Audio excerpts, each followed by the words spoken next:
আর একটা ছেলে যদি আরেকজনের ঘরে আসে তাকে পারে না মাথায় উঠাইয়া রাখে।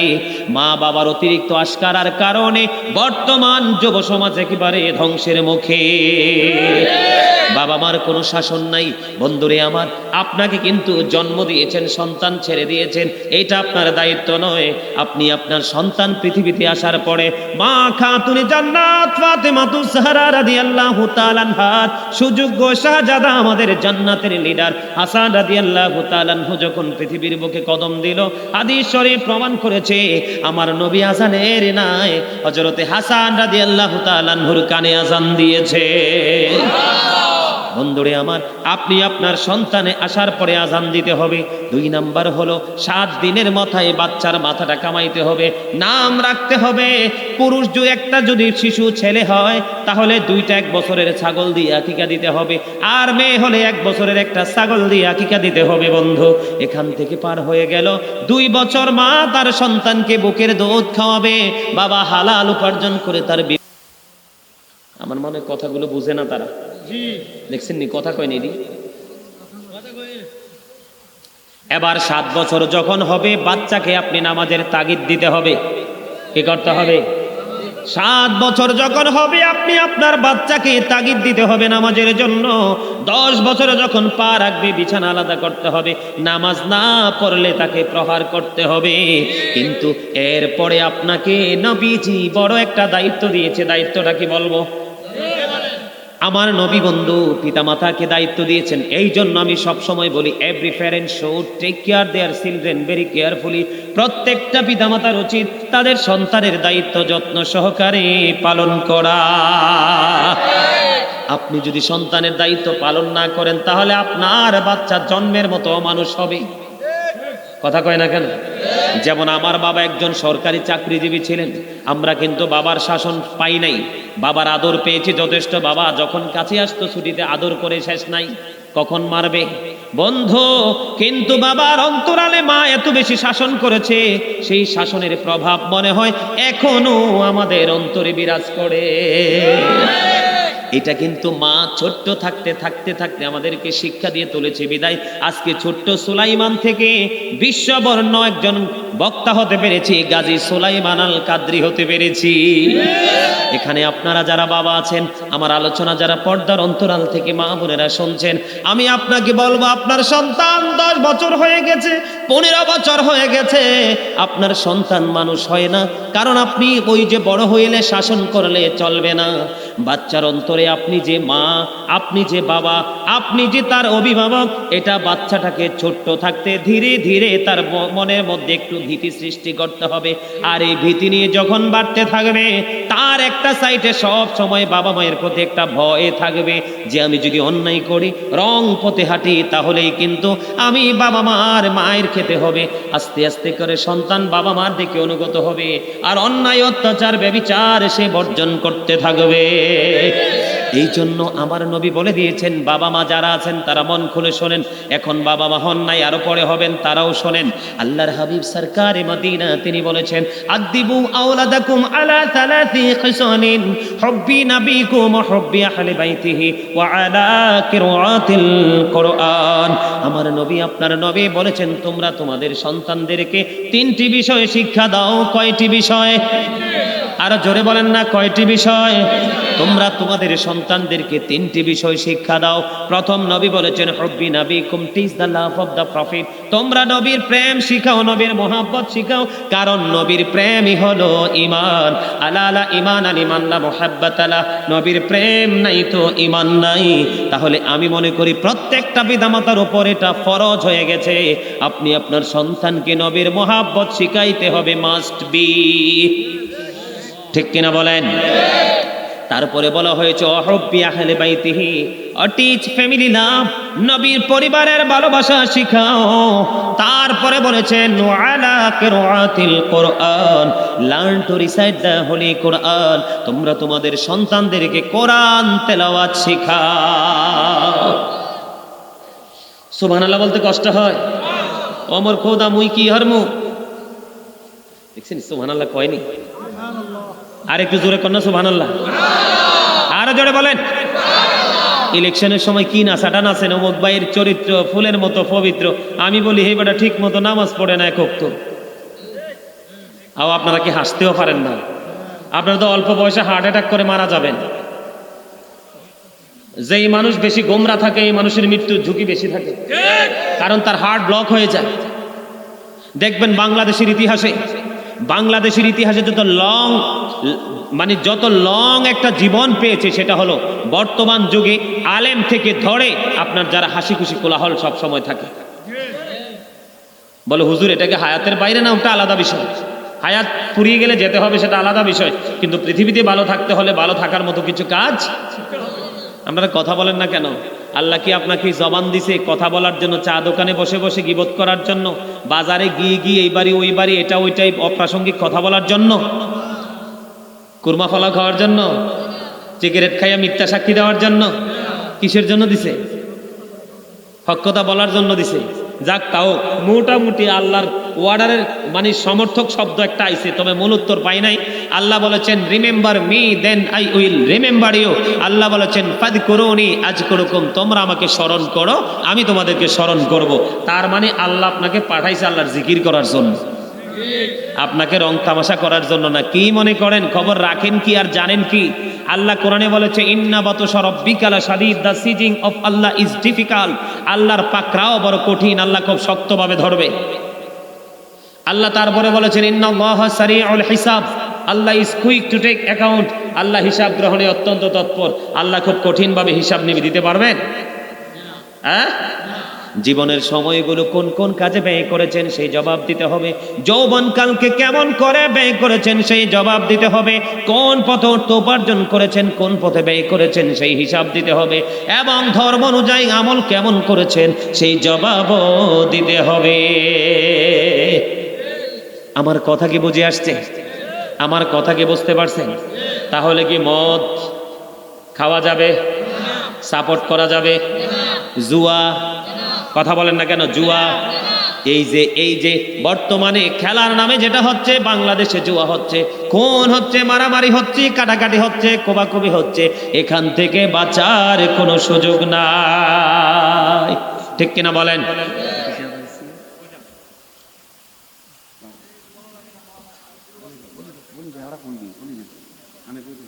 এই দাঁড়ান, ঠিক আছে, ওনার কথা ঠিক আছে। সভাপতি সাহেব আসতে সবাই দেখছে, আমি সুযোগ দিব। ইউর গ্রেট মাই ডিয়ার, আলহামদুলিল্লাহ বলেন। আরে কিছু কিছু সভাপতি আইলে তো ভাই গেট আপে মনে হয় যে আমি সেটা বইয়ে যাই, আর উনি ওই দূর থেকে বলতেছে হুজুর ওয়াজ করো। এটাই হচ্ছে প্রকৃত আদব। আমি সময় দিব, আলহামদুলিল্লাহ বলেন। আমি ছোট্ট করে জায়গাটা একটু গুছিয়ে, আমাদের আজকের সভাপতি সাহেব না, কথা বলেন, সাইফুদ্দিন আহমেদ পাপ্পু সাহেব, আমাদের সভাপতি কুমিল্লা দক্ষিণ জেলা আওয়ামী লীগ স্বেচ্ছাসেবক লীগ। জোরে জোরে বলেন মারহাবা, আরো জোরে বলেন মারহাবা। হ্যাঁ বসেন, চেয়ারে বসেন, আরো জোরে বলেন মারহাবা। আচ্ছা, আমার কথাগুলোকে আপনার দরকার? এই যে আমাদের আওয়ামী লীগের স্বেচ্ছাসেবক লীগের যে আমাদের আজকে সভাপতি, উনি আসছে, ওনাকে জিজ্ঞেস করেন ওনা মাদক বিরোধী আন্দোলন করে কি করে না, করে কি করে না জিজ্ঞেস করেন। গতকালকের প্রোগ্রামে যিনি কাউন্সিলর সাহেব, উনি বলতেছে হুজুর আপনি যত ওয়াজই করেন কিন্তু এর মধ্যে আপনি মাদক নিয়ে একটু বেশি আলোচনা করবেন, কারণ আমি জইল্লা শেষ হয়ে গেছি, যতই পাহারা দিয়ে মাদক চলে আসে আমার সমাজে। জোরে বলেন না নাউজুবিল্লাহ, আরো জোরে বলেন নাউজুবিল্লাহ। বন্ধুরে আমার, বলতে চেয়েছিলাম আমি যে জুয়ার কথা, কিসের কথা? তাহলে এই যে খেলা নিয়ে পাগল হলেন, একদিকে আপনি নামাজ ছেড়ে দিলেন, আর একদিকে শত্রু, আল্লাহ কোরআনের ভাষায় যাদেরকে শত্রু বলেছে তাদের সাথে আপনি গভীর একটা সম্পর্ক তৈরি করলেন। আপনি এই কর্মের মাধ্যমে আল্লাহর দিদার পাওয়ার কোনো সম্ভাবনা আসেনি? যারা আল্লাহর অর্ডারকে মানে না, রাসূলের অর্ডারকে মানে না, ও বন্ধু তাদের কথা কি বলবো, বলার কোনো ভাষা নাই। আমি জুয়া নিয়ে আরো কিছু কথা বলবো কি বলবো না? কথা বলেন, বলবো কি বলবো না? জুয়াটা আমি আপনাদেরকে আরো সুন্দর করে প্র্যাকটিক্যালি বুঝাইলে, তাহলে ওইটা যে জুয়া, আমরা যেটাকে সাপোর্ট করতেছি, এটা যে আমাদের জন্য ইমানদার হিসাবে বড় অন্যায়, এটা আপনারা ক্লিয়ারলি বুঝতে পারবেন। বন্ধু, এখানে জুয়ার মধ্যে আমাদের দেশে পুকুরে মাছ ধরার একটা লটারি দেয় কি দেয় না? কথা বলেন না কেন? দেয় কি দেয় না? মানুষ বন্ধু হাজার হাজার লক্ষ লক্ষ টাকা রেডি করে তারা বড়শি নিয়ে পুকুরে মাছের লটারি ধরে মাছ ধরতে যায়। বন্ধু, এই যে পুকুরে এক পক্ষ দেয় আরেক পক্ষ নেয়, এটাও বন্ধু জুয়া।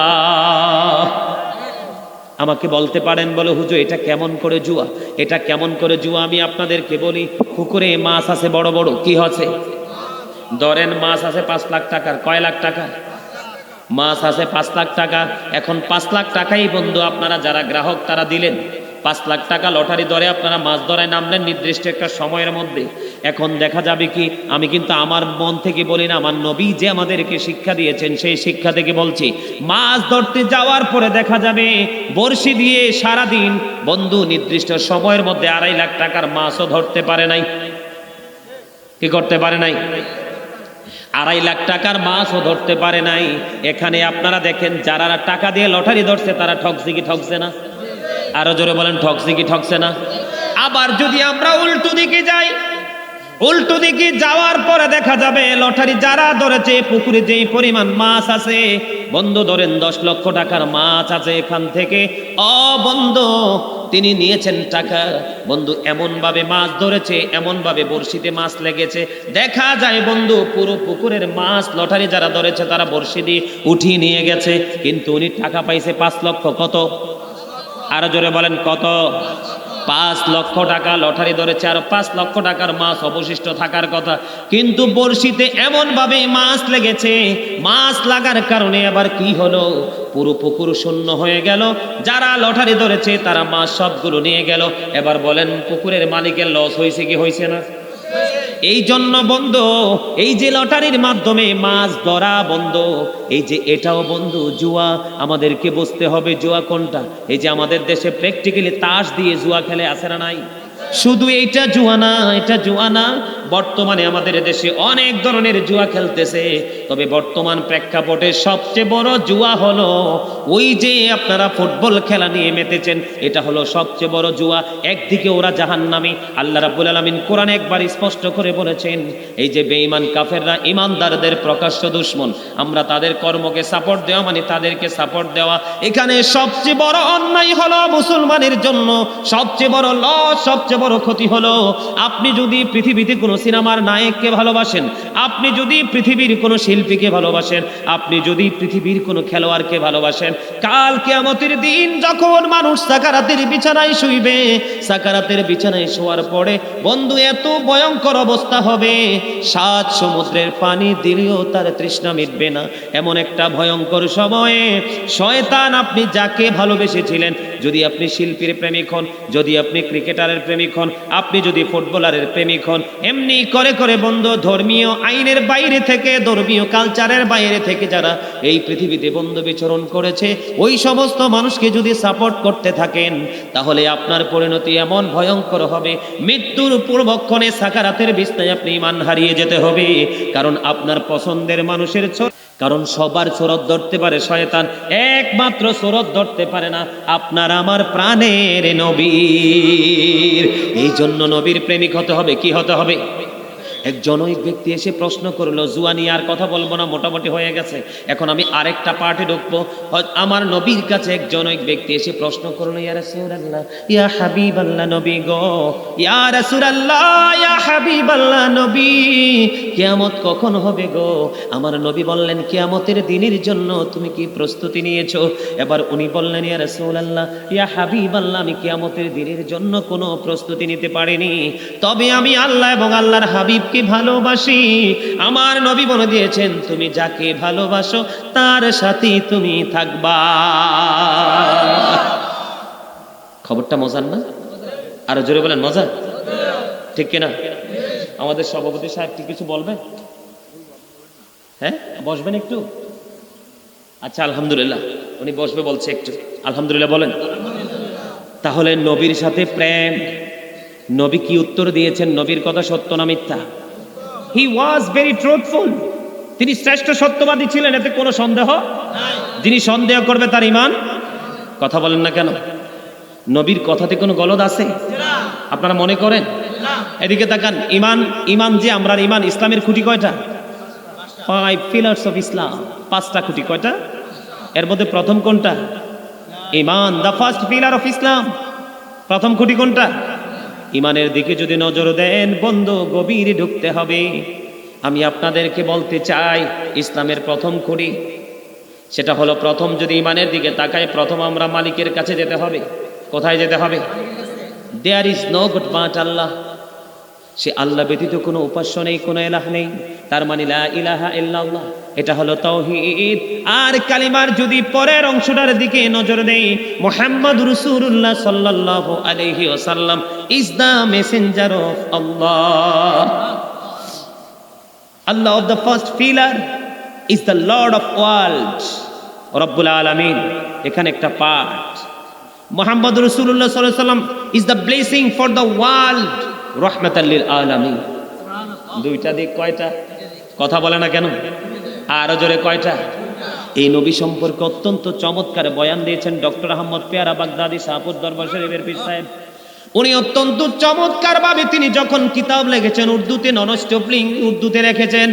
যখন তিনি ইংলিশে কিতাব রচনা করেছেন, একটা কিতাব লিখেছেন প্রফেশনাল হুব্বুন নবী। এই কিতাব পড়লে বন্ধু কোন দুর্বল ইমানদার স্থির থাকতে পারবে না। উনি অত্যন্ত চমৎকার ভাবে তিনি মেসেজ দিয়েছেন, of all the great religious personalities of all profit Muhammad সাল্লাল্লাহু আলাইহি ওয়াসাল্লাম ওয়াজ দ্য মোস্ট সাকসেসফুল। জোরে জোরে বলেন না সুবহানাল্লাহ। আরে আরো জোরে বলেন না সুবহানাল্লাহ। আরেকটু মহব্বতে। আমি যদি আমেরিকার দিকে নজর দেই, আমেরিকার গবেষক মাইকেল এইচ হার্ট তিনি বক্তব্য দিয়েছেন the 100 a ranking of the most influential person in the history। 100 জন প্রভাবশালীর তালিকায় আমার নবীকে শ্রেষ্ঠ বলে তিনি আখ্যায়িত করেছেন। এদিক দিয়ে নবী ওই জনৈক ব্যক্তির প্রশ্নের জবাবে কি বলেছেন, যে তুমি যাকে ভালোবাসো তার সাথে তুমি থাকবা। ইমানদার হিসাবে আমরা পৃথিবীতে যা করছি সবই আমাদের জন্য নেয়ামত।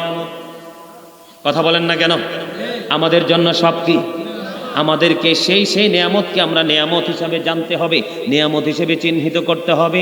নেয়ামতকে নেয়ামত হিসাবে যদি আমরা পেতে চাই, তাহলে বন্ধু হক্কানি আলেমদের সাথে একটা প্রেমের ডুরি লাগাইতে হবে। আল্লাহ রাব্বুল আলামিন চমৎকার ভাবে বলেছেন, ফাদখুলি ফি ইবাদি ওয়াদখুলি জান্নাতি। আল্লাহ প্রথম ইশারা করেছেন তোমরা যুক্ত হও, তোমরা অ্যাডজাস্ট হও। তারপরে আল্লাহ রাব্বুল আলামিন ডাক দিয়েছেন, আল্লাহ বলেছেন join with my dear people, come to my paradise. আল্লাহ বলেছেন তোমরা আমার প্রিয় লোকেদের সাথে যুক্ত হও আর আমার জান্নাতে চলে এসো। জোরে জোরে সুবহানাল্লাহ। আর একটু মহব্বতে বলুন সুবহানাল্লাহ। বন্ধুরে আমার, নবীর প্রেম অত্যন্ত মধুময়, কারণ নবীকে চিনতে না পারলে আপনার আমার চিনার কোনো উপায় নাই। আমি সব সময় বলে থাকি, ইসলামের নির্যাস হলো সরকারে মদিনা। 1,24,000 মতান্তরে 2 লক্ষ, মতান্তরে 3,24,000 নবী রাসূলের মধ্যে আল্লাহ 8 জনকে স্বর্গীয় উপাধি দিয়েছেন। এর মধ্যে বন্ধু 8 জনকে স্বর্গীয় উপাধি দিয়েছেন।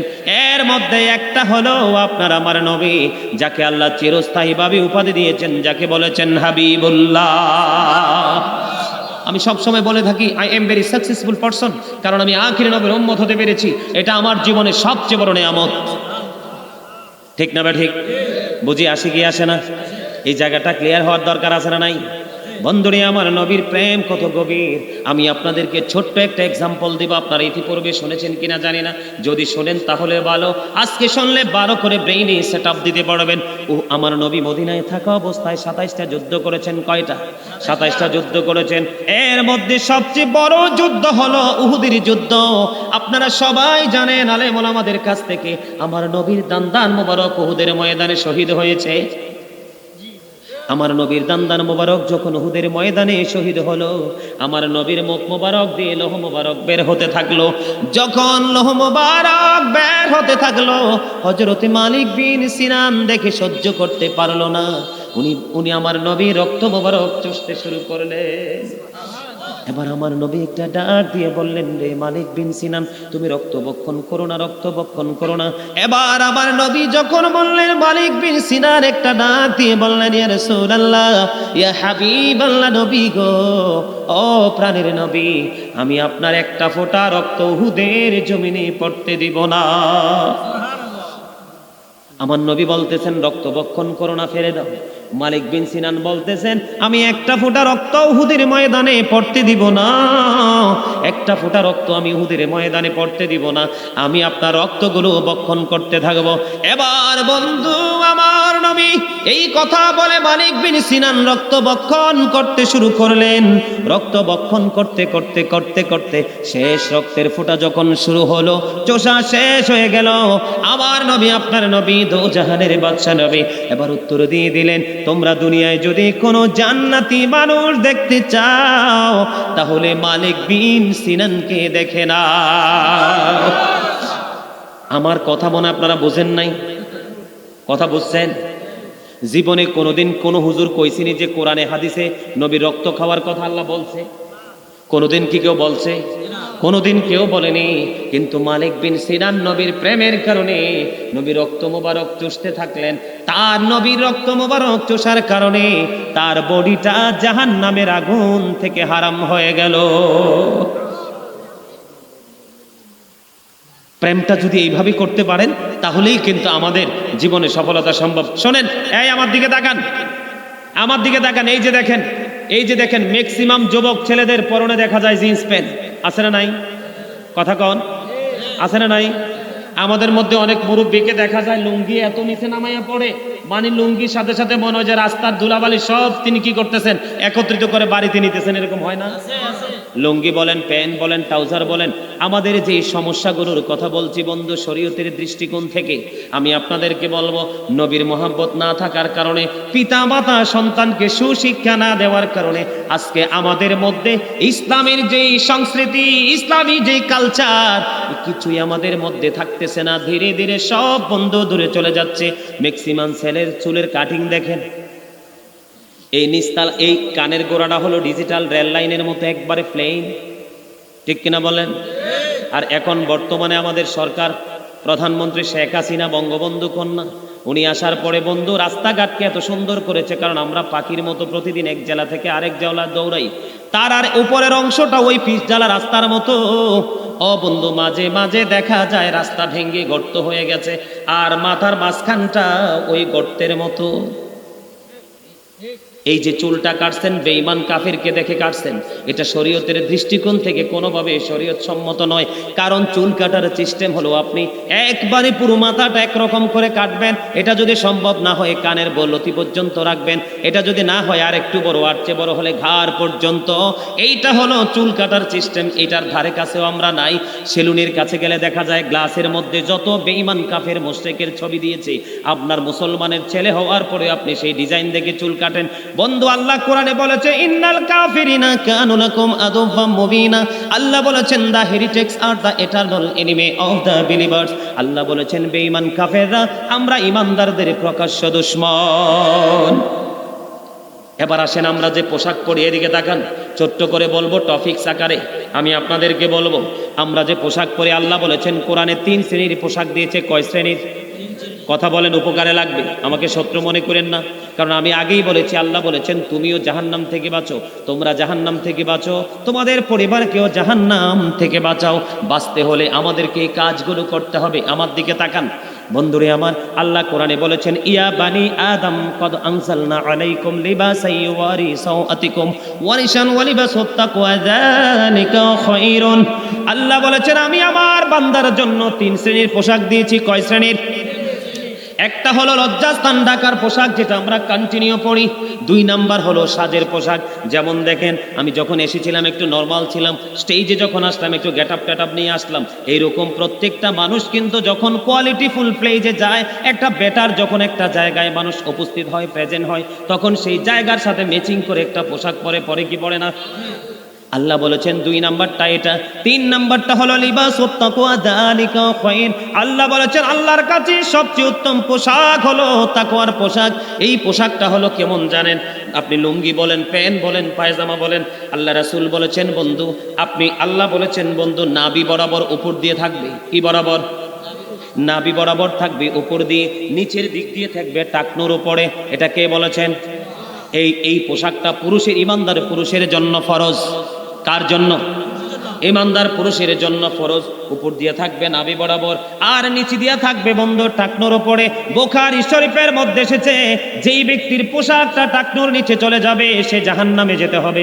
আল্লাহর হাবিব সরকারে মদিনা তিনি বলেছেন, 3 শ্রেণীর মানুষকে আল্লাহ কিয়ামতের দিন ক্ষমা করবে না। কয় শ্রেণীর? কথা বলেন না কেন? 3 শ্রেণীর মানুষকে আল্লাহ ক্ষমা করবে না। এক শ্রেণী হলো বন্ধু, যারা অহংকার করে করে টাকনোর নিচে ঝুলিয়ে ঝুলিয়ে পোশাক পরে।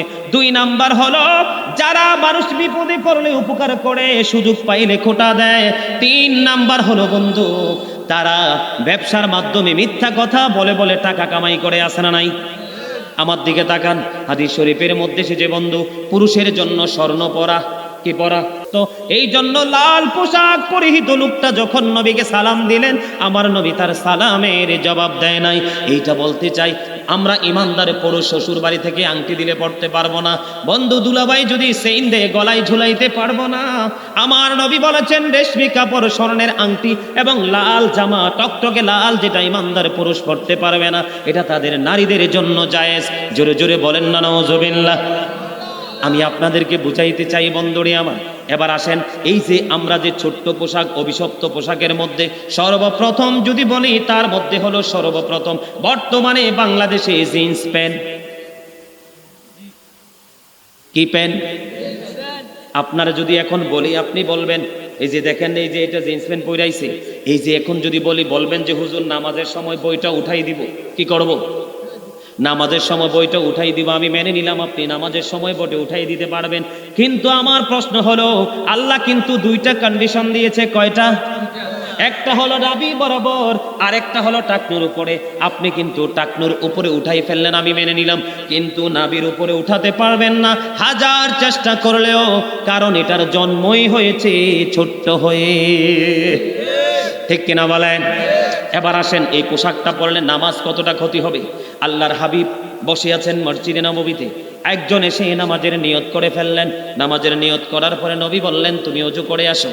আবার তিনি নামাজ ভেঙে ওযু করতে গেলেন, আবার তিনি ওযু করে এসে নামাজের নিয়ত বাঁধলেন। আমার নবী আবার বললেন, তুমি ওযু করে আসো। তিনি আবার ওযু করতে গেলেন। এবার তৃতীয়বারের আগে আরেকজন প্রশ্ন করল, ইয়া রাসূলুল্লাহ, ইয়া হাবিবাল্লাহ, নবী গো, আপনি বারবার বলতেছেন তাকে ওযু করার জন্য, কেন গো নবী? এবার আমার নবী বলতেছে, সে যে পোশাক পরে নামাজ পড়তেছে, কিয়ামত পর্যন্ত নামাজ পড়তে পারবে, আল্লাহর দরবারে কবুল হবে না, কারণ নামাজের জন্য পোশাকের একটা গুরুত্বপূর্ণ শর্ত রয়েছে। সে কিন্তু সেই সীমারেখা লঙ্ঘন করেছে। এই জন্য বন্ধু বলছি, আপনাদেরকে কি করতে হবে? পোশাক আশাকের ক্ষেত্রেও সচেতন হতে হবে। লুঙ্গি বলেন, প্যান্ট বলেন, ট্রাউজার বলেন, যাই বলেন, উপর দিয়ে থাকতে হবে নাভি বরাবর, নিচে দিয়ে থাকতে হবে বন্ধু টাকনোর উপরে। এটা আমাদের সমস্যা এই কারণে, কারণ আমাদের দ্বীনের শিক্ষা নাই। হযরতে আবু বকর সিদ্দিক রাদিয়াল্লাহু তাআলা আনহু বললেন, ইয়া রাসূলুল্লাহ, আমি সব সময় আমার পোশাকটাকে কি করি? আমি সব সময় আমার পোশাকটাকে আমি উপরে রেখে দেই, কিন্তু মাঝে মাঝে মনের অজান্তে লুজ হয়ে নিচের দিকে চলে আসে। আমিও কি সেই সাজার অন্তর্ভুক্ত হব? আল্লাহর হাবিব সরকারে মদিনা বলে দিলেন, না না, যারা অহংকার করে পড়ে আল্লাহ তাদেরকে সাজার আওতায় আনবে, কিন্তু যারা, আপনি যদি টাকনুর নিচে চলে যায়, হঠাৎ করে মনে হলো না শরীয়ত আইন অনুযায়ী টাকনুর নিচে পোশাকটা পরে যাবে না, আপনি তখন হুট করে উঠিয়ে ফেললেন, এটাই হলো আল্লাহর ভয়। কথা বলেন না কেন? আল্লাহ কিন্তু কোরআনে বলেছেন, আল্লাযীনা আমানু, যারা ঈমান এনেছে, ওয়া কানু ইয়াত্তাকুন, এবং তাকওয়া অবলম্বন করেছে, লাহুমুল বুশরা, তাদের জন্য সুসংবাদ, ফিল হায়াতিদ দুনিয়া, দুনিয়ার জীবনে, ও ফিল আখিরা, এবং পরকালের জীবনে। জোরে জোরে বলেন আল্লাহু আকবার। আপনারা তারা থাকলে বলতে পারেন, বিদায় নিতে পারেন, আমার কোনো আপত্তি নেই। হ্যাঁ হ্যাঁ, থাকবে? আলহামদুলিল্লাহ বলেন। 15 মিনিট সময় পেলে তাহলে আরেকটা টপিক আপনাদেরকে দিতে পারবো। আরেকটা টপিক দিব। তাহলে পোশাকের সীমারেখা বুঝছেন তো? আর কথা বলে না, পোশাকের সীমারেখা বুঝছেন তো? আজকের পর থেকে কি টাকনুর নিচে ঝুলাবেন পোশাক? নাভির নিচে পড়বেন? আমার বন্ধু, নিজের দেখতেও লজ্জা লাগে, কারণ জিনাল আইনুন নাজরু, চোখের জিনা হলো দেখা। চোখের পাপ কি? ওই আমার দিকে তাকায় না কেউ। চোখের পাপ কি? দেখা। দেখা। আপনি যখন নোংরা জিনিস দেখবেন, তখন সেই নোংরামি আপনার কলবে এসে ঠাঁই নিবে। কোথায়? কথা বলে না কেন? যখন আপনার কলবে নোংরামিটা ঢুকবে তখন কিন্তু আপনার নফসের কলঙ্ক শুরু হয়ে যাবে। কথা বলে না? ও মা গো মা, এটি কত শক্ত মানুষ। এই এদিকে তাকান, ছোট্ট করে একটু কথা বলি। আচ্ছা, আমরা একজন আরেকজনকে কি বলি? মানুষ। কি বলি? আমরা প্রত্যেকে আলাদা আলাদা মানুষ। মানুষ না? মানুষকে ইংলিশে কি বলা হয় জানেন? ম্যান, আবার পার্সনও বলা হয়। আরবিতে কি বলা হয় জানেন? আল্লাহ কখনো বলেছেন ইয়া আইয়ুহাল ইনসান, কখনো আবার বলেছেন ইয়া আইয়ুহান নাস। এই মানুষ কাকে বলা হয় জানেন? এদিকে তাকান, কথা বললেন না। Stop your mouth everybody, please you listening my lecture very attentively. সবার জবান বন্ধ রাখতে হবে, কথাগুলো মন দিয়ে শুনতে হবে। এটাই জান্নাতের বাগানের আদব। আপনি যত বড়ই হন, আপনি যদি মনে করেন আই এম জিরো, তাহলে এখান থেকে হিরো হয়ে বের হয়ে যেতে পারবেন। আর আপনি যদি মনে করেন যে আই এম ভেরি সাকসেসফুল, লাভ নাই, আপনার মধ্যে অহংকার আছে।